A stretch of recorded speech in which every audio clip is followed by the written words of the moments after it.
people of Ukraine. I spent many days in Ukraine.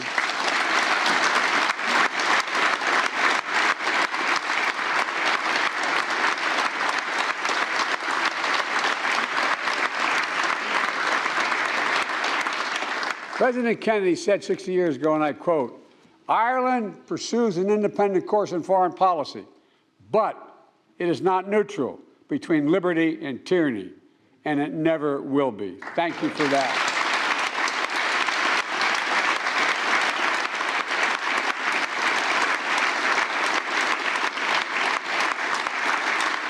Over the past year, Ireland has proved him right.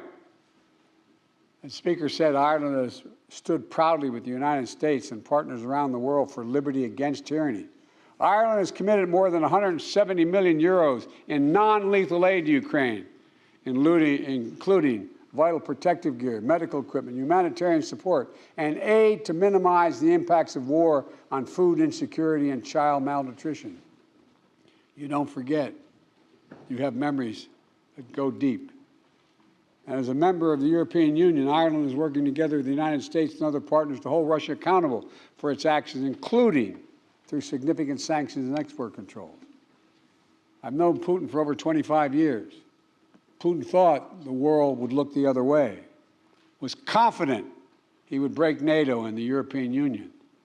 The unity of Western nations would fracture and fall at the moment of testing. That's what he thought. But he was wrong. He was wrong on every point, on every front. Today, we're more united and more determined than ever to defend the values that make us strong.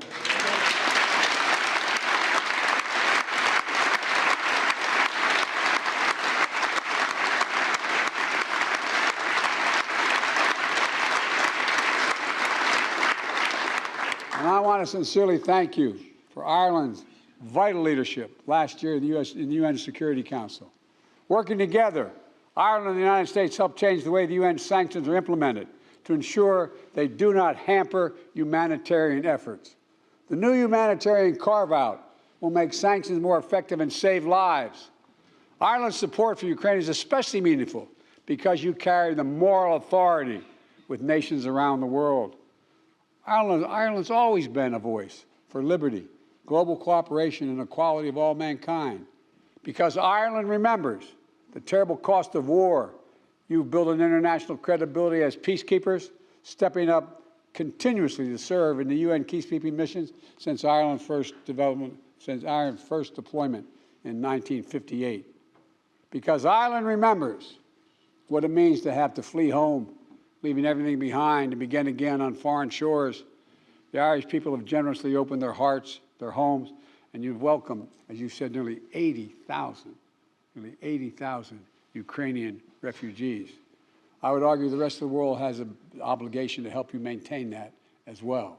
Because Ireland remembers how painful hollows of the great hunger, and you're today global